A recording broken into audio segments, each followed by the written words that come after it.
Video like जरूर कर लीजिए और ऐसे वीडियो लगातार फ्री में पाने के लिए चैनल को तुरंत सब्सक्राइब कर लीजिए और बेल आइकन को जरूर टैप कर लीजिए ताकि आगे भी सारे वीडियो आपको मिलते रहे। यूट्यूब में फॉलो करते हैं तो प्लीज ये वाला फ्री टेलीग्राम चैनल जरूर ज्वाइन कर लीजिएगा। सारे नोटिफिकेशन सारे अपडेट यहीं पे आते हैं, ध्यान रखिए। नमस्कार दोस्तों, स्वागत है आपका स्टडी फॉर एग्जाम्स में। दोस्तों, आज से हम लोग UP triple SC junior assistant और स्टेनो की जो आपकी आगामी एग्जाम है उनके लिए एक सामान्य अध्ययन सीरीज शुरू कर रहे हैं और इस सीरीज के प्रत्येक वीडियो में 25 क्वेश्चन होंगे महत्वपूर्ण, जो आपके आगामी एग्जाम के लिए जो है बहुत ही ज़्यादा महत्वपूर्ण होंगे। तो आइए वीडियो शुरू करते हैं और देखते हैं आज का पहला प्रश्न। पहला प्रश्न है, सही मिलान करना है। 4 समितियां दी गई हैं संविधान की, उनके अध्यक्षों के साथ जो है सही सुमेलित करना है। प्रांतीय संविधान समिति, प्रारूप समिति, अल्पसंख्यक उप समिति, राष्ट्रध्वज संबंधी तदर्थ समिति। तो प्रांतीय संविधान समिति के जो अध्यक्ष थे वह सरदार पटेल थे। प्रारूप समिति के अध्यक्ष वह डॉक्टर BR अम्बेडकर थे। अल्पसंख्यक उप समिति के जो अध्यक्ष थे वह SC मुखर्जी थे और राष्ट्रध्वज संबंधी तदर्थ समिति के जो अध्यक्ष थे वह आपके डॉक्टर राजेंद्र प्रसाद थे। तो इसका जो सही आंसर हो जाएगा वो हो जाएगा आपका ऑप्शन बी, 2, 3, 4, 1। बढ़ते अगले क्वेश्चन की तरफ। अगला जो प्रश्न है यह भी सुमेलित करना है। 4 नाम दिए गए हैं और उनको जो है सुमेलित करना है। BN Rao, SN Mukherjee, HV Iyengar और प्रेम बिहारी नारायण। तो BN राव जो थे वह BN राव संविधान सभा के संवैधानिक सलाहकार थे। SN मुखर्जी यह संविधान सभा के मुख्य प्रारूपकार थे। HVR अयंगर यह संविधान सभा के सचिव थे, संविधान सभा के सचिव। और प्रेम बिहारी नारायण जो है यह संविधान के प्रमुख सुलेखक थे। संविधान के प्रमुख सुलेखक थे प्रेम बिहारी नारायण। तो इसका जो सही आंसर हो जाएगा वो हो जाएगा आपका 2, 1, 4, 3, यानी इसका ए ऑप्शन सही है।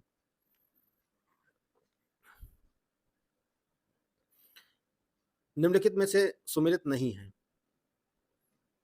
आपातकाल के समय मूल अधिकारों का स्थगन जर्मनी के संविधान से, स्वतंत्रता, समता और बंधुत्व के आदर्श फ्रांस के संविधान से, विधि द्वारा स्थापित प्रक्रिया ब्रिटेन से, या राज्यसभा के सदस्यों का निर्वाचन दक्षिण अफ्रीकी संविधान से।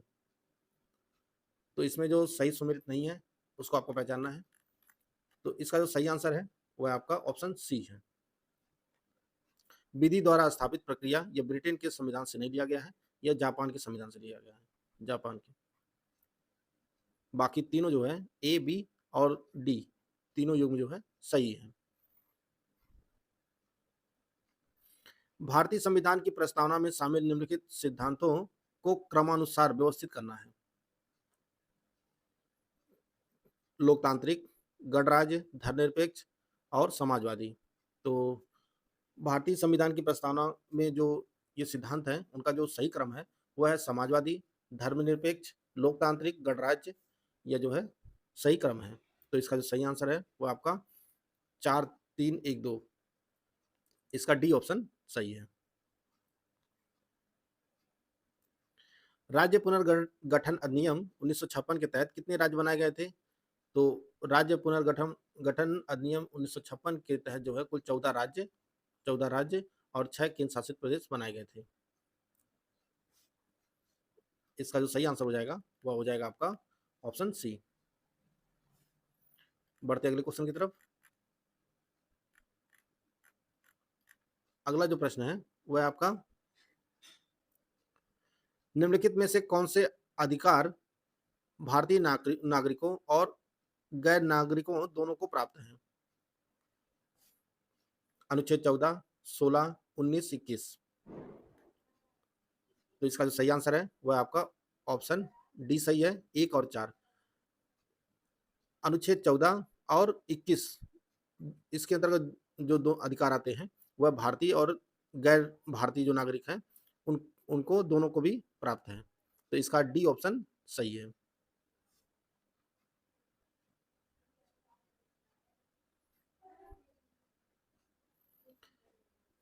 नीचे 2 कथन दिए गए हैं जिनमें एक को कथन ए और दूसरे को कारण आर कहा गया है। कथन ए जो है वह अमेरिकी न्यायालय की न्यायिक पुनराविलोकन की शक्ति भारत की तुलना में अधिक विस्तृत है।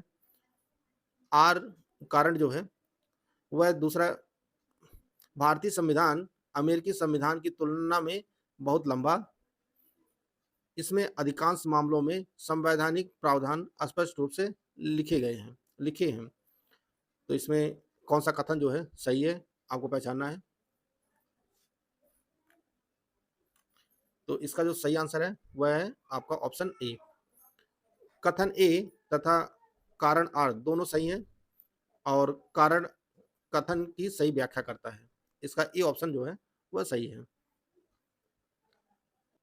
अगर आप यूपीपीएससी आरओ या रो मेंस 2023 की कंप्लीट तैयारी करना चाहते हैं तो ज्ञान सर्च ऐप पर complete study material and smart boarded classes का बैच लॉन्च किया गया है और इसमें पूरे 400 नंबर की तैयारी कराई जाएगी। एकदम शुरुआत से बेसिक से सिलेक्शन की तैयारी कराई जाएगी। इसमें एग्जाम ओरिएंटेड सिलेक्शन मटेरियल दिया जाएगा, कंप्लीट पीडीएफ नोट्स दिए जाएंगे, रिकॉर्डेड क्लासेस दी जाएंगी, अनलिमिटेड वीडियो व्यूइंग का एक्सेस मिलेगा, कंप्लीट रिवाइज अपडेटेड एज पर exact official syllabus, latest trend and pattern के हिसाब से सब कुछ होगा और इसकी जो वैलिडिटी होगी वह एग्जाम तक होगी। करना क्या आपको, ज्ञान सर एजुकेशन ऐप को इंस्टॉल करना है और उसमें कूपन कोड यूज करना है ज्ञान सर। वैसे इसकी फीस जो है 3125 रुपये है। ज्ञान सर कूपन कोड यूज करेंगे तो आपको 20% का डिस्काउंट मिल जाएगा और ये जो फीस हो जाएगी वह 2500 हो जाएगी। बैच को परचेज करके आप अपनी तैयारी को बेहतर कर सकते हैं। भारतीय संविधान के संदर्भ में निम्न कौन सा जो है सही सुमेलित है आपको बताना है। भाग 4 मूल कर्तव्य, भाग 15 निर्वाचन, भाग 18 आपातकालीन उपबंध और भाग 20 राजभाषा। 4 ऑप्शन दिया गया, ऑप्शन आप लोग ध्यान से पढ़िए। तो इसका सही आंसर है वो आपका ऑप्शन ए है। भाग 15 में जो है निर्वाचन है और भाग 18 में आपातकालीन उपबंध है। मूल कर्तव्य जो है वह भाग 4 के का में है और राजभाषा जो है वो भाग 17 में है। तो इसका जो सही आंसर है वो आपका ऑप्शन ए सही है। बढ़ते अगले क्वेश्चन की तरफ। अगला जो प्रश्न है, निम्नलिखित में से कौन सा स्थल मंडल को परिभाषित करता है। निम्नलिखित में से कौन सा स्थल मंडल को परिभाषित करता है। भूपर्पटी व क्रोड, ऊपरी व निचले मेंटल व क्रोड और भूपर्पटी और ऊपरी मेंटल। तो इसका जो सही आंसर है वह आपका ऑप्शन डी है। भूपर्पटी और ऊपरी मेंटल जो है यह स्थल मंडल को परिभाषित करते हैं। इसका ऑप्शन डी सही है। टीलाइट है, टीलाइट क्या है। तो टीलाइट जो है ऐसी अवसादी चट्टानें जो हिमानी निक्षेप से बनती हैं उसे टीलाइट कहा जाता है। इसका बी ऑप्शन सही है। निम्नलिखित में से कौन से गर्म समुद्री धाराएं हैं। 4 धाराओं के नाम दिए गए हैं। ब्राजील धारा, लैब्राडोर धारा, क्यूरोसियो धारा और हम्बोल्ट धारा। इनमें कौन सी जो है गर्म धारा है आपको पहचानना है।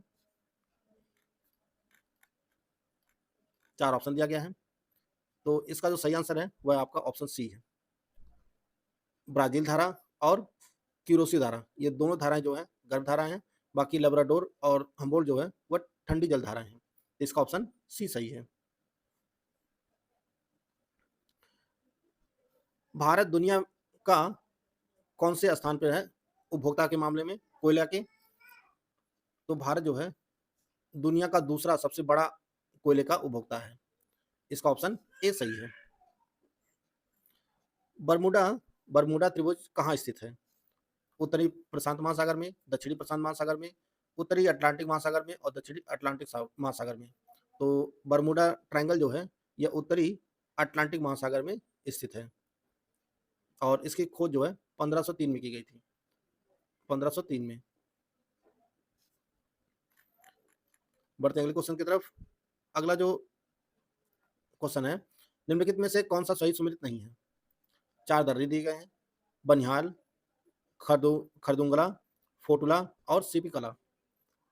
और ये जो है किन श्रेणियों में स्थित है उनको आपस में सुमेलित नहीं है, उसको पहचानना है। तो बनिहाल दर्रा जो है पीपंजाल श्रेणी में स्थित है। खरदुंगला दर्रा यह लद्दाख श्रेणी में स्थित है। फोटुला दर्रा यह जो है काराकोरम में नहीं है। फोटुला दर्रा जो है यह काराकोरम में नहीं, यह जास्कर श्रेणी में स्थित है, जास्कर में। शिपकिला जो है यह जास्कर में है। तो इसका सी ऑप्शन जो है आपका वह सही हो जाएगा, यह सही सुमेलित नहीं है।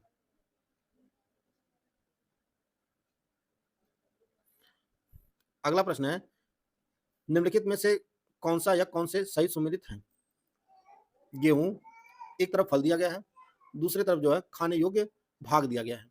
गेहूं, काजू, नारियल, इनका कौन सा भाग जो है खाने योग्य होता है? बीज, गेहूं भ्रूणपोष, काजू बीजपत्र और नारियल फल भित्ति। तो इसका जो सही है वह आपका ऑप्शन बी है, पहला और दूसरा। गेहूं जो है वह भ्रूणपोष होता है खाने योग्य गेहूं का, और काजू का जो है वह बीजपत्र होता है खाने योग्य, और नारियल का जो खाने योग्य होता है भ्रूणपोष, भ्रूणपोष जो है वह खाने योग्य होता है नारियल का। तो यह जो है फल भित्ति नहीं होता है। तो इसका सही आंसर आपका ऑप्शन बी है, 1 और 2। निम्नलिखित में से कौन सही सुमेलित नहीं है? 4 संस्थान दिए गए हैं और वे कहाँ किन शहरों में स्थित हैं, उनका कौन सा युग्म सही सुमेलित नहीं है? केंद्रीय राष्ट्रीय पादप संग्रहालय शिवपुर कोलकाता, केंद्रीय आलू शोध संस्थान शिमला, फल शोध संस्थान देहरादून और राष्ट्रीय वनस्पति शोध संस्थान लखनऊ। तो इसका जो सही सुमेलित नहीं है वो आपका ऑप्शन सी है। फल शोध संस्थान जो है यह देहरादून में नहीं, यह आपके सबौर भागलपुर में स्थित है, भागलपुर में। बाकी जो है केंद्रीय राष्ट्रीय पादप संग्रहालय जो है यह कोलकाता में स्थित है, केंद्रीय आलू शोध संस्थान जो है यह शिमला में स्थित है, और राष्ट्रीय वनस्पति शोध संस्थान जो है यह लखनऊ में स्थित है। निम्नलिखित में से किनका शुद्धिकरण ऊर्ध्वपातन द्वारा किया जा सकता है? नेप्थलीन, एंथ्रासीन, कपूर, बेंजोइक अम्ल। तो इसका जो सही आंसर है वो आपका ऑप्शन डी है, सभी का जो है शुद्धिकरण ऊर्ध्वपातन विधि से किया जा सकता है, नेप्थलीन का भी, एंथ्रासीन का भी, कपूर का भी और बेंजोइक अम्ल का भी। ऊर्ध्वपातन वह क्रिया होती है जिसमें ठोस पदार्थ गर्म किए जाने पर बिना द्रव अवस्था में बदले ही सीधा जो है गैसीय अवस्था में बदल जाते हैं, वह ऊर्ध्वपातन क्रिया कहलाती है। इसका ऑप्शन डी सही है। हाल ही में आईबीएम ने किस शहर में अपना क्वांटम कंप्यूटिंग को समर्पित इंडिया क्लाइंट एक्सपीरियंस सेंटर का उद्घाटन किया है? तो इसका उद्घाटन जो किया गया है वो मुंबई में किया गया है। इसका सी ऑप्शन सही है। निम्नलिखित में से कौन सही सुमेलित है? 4 मेटल दिए गए हैं और वे मेटल किन मेटलों को जो है मिश्रित करके बनाया गया है, उनका युग्म कौन सा सही सुमेलित आपको बताना है। डच मेटल कॉपर एंड और zinc, German silver copper zinc और निकिल, मैग्नीशियम एल्युमिनियम और मैग्नीज, कृत्रिम सोना कॉपर और एल्युमिनियम। 4 ऑप्शन दिया गया है, ऑप्शन आप लोग ध्यान से पढ़िए। तो इसका जो सही आंसर है, सही सुमेलित है, वह है आपका ऑप्शन डी, 1, 2 और 4। 1, 2 और 4 जो है डच मेटल जो है यह कॉपर और जिंक से बनता है, जर्मन सिल्वर में कॉपर जिंक और निकिल होता है, कृत्रिम सोना में कॉपर और एल्युमिनियम होता है, कॉपर और एल्युमिनियम, और मैग्नीशियम में जो है वो आपका एल्युमिनियम और मैग्नीशियम होता है, मैग्नीज नहीं मैग्नीशियम होगा यहाँ पे। इसका सही आंसर हो जाए वो आपका ऑप्शन डी। निम्नलिखित में से उत्तर प्रदेश में कौन सा आर्द्रभूमि में हाल ही में रामसर कन्वेंशन में शामिल किया गया है? नवाबगंज, समसपुर, सांडी और समन। तो उत्तर प्रदेश के जो रामसर स्थल है ये सब चारों, ये सभी जो है वह रामसर कन्वेंशन में शामिल हैं। वर्तमान में कुल 10 आर्द्रभूमि जो है उत्तर प्रदेश में है। कौन कौन सी हैं? ऊपरी गंगा नदी है, नवाबगंज पक्षी अभ्यारण्य है, सांडी पक्षी अभ्यारण्य है, समसपुर है, समन पक्षी अभ्यारण्य है, पार्वती अर्गा पक्षी अभ्यारण्य, सरसई नावर झील, सुर सरोवर झील जिसे कीटम झील के नाम से जाना जाता है, हैदरपुर वेटलैंड और बखीरा वन्यजीव अभ्यारण्य। ये कुल 10 जो है आर्द्रभूमि वर्तमान में उत्तर प्रदेश में स्थित है। 15 सितंबर 2025 को केंद्रीय मंत्री डॉक्टर जितेंद्र सिंह ने उत्तर प्रदेश के किस शहर में स्थित सीएसआईआर राष्ट्रीय वनस्पति अनुसंधान संस्थान में भारत के पहले स्वास्थ्य कमल उद्यान का उद्घाटन किया है? तो इसका जो उद्घाटन किया गया है यह लखनऊ में किया गया है। निम्नलिखित में से कौन सा प्राथमिक प्रदूषक है? 4 गैसें दी गई हैं, sulphur dioxide, sulphur trioxide, carbon dioxide और ओजोन। इनमें कौन सा जो है प्राथमिक प्रदूषक आपको बताना है। तो इसका जो सही आंसर है वो आपका ऑप्शन सी है, 1 और 3, सल्फर डाइऑक्साइड और कार्बन डाइऑक्साइड, ये दोनों जो है प्राथमिक प्रदूषक हैं।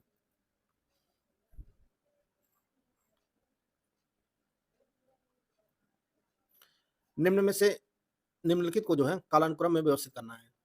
4 प्रोजेक्ट है, 4 परियोजनाएं, टाइगर प्रोजेक्ट है, एलिफेंट प्रोजेक्ट है और हिम तेंदुआ परियोजना है और गैंडा परियोजना है। ये परियोजनाएं कब लॉन्च की गई थी उनको सही कालानुक्रम में जो है व्यवस्थित करना है।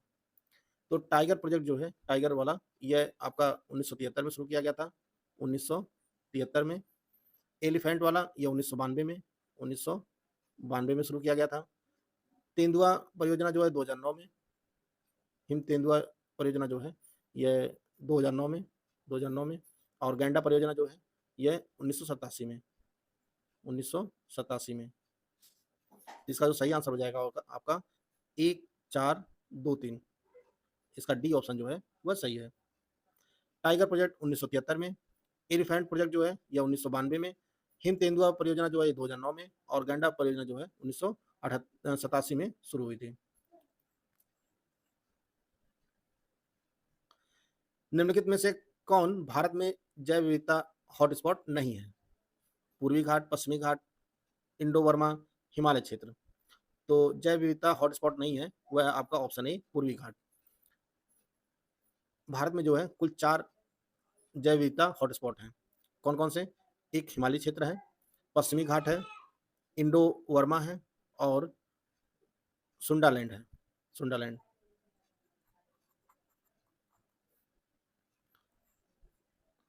अगला जो प्रश्न है वह आपका 22 सितंबर 2025 से उत्तर प्रदेश सरकार महिला सशक्तिकरण और सुरक्षा को बढ़ावा देने के लिए मिशन शक्ति कार्यक्रम का कौन सा संस्करण लॉन्च किया है?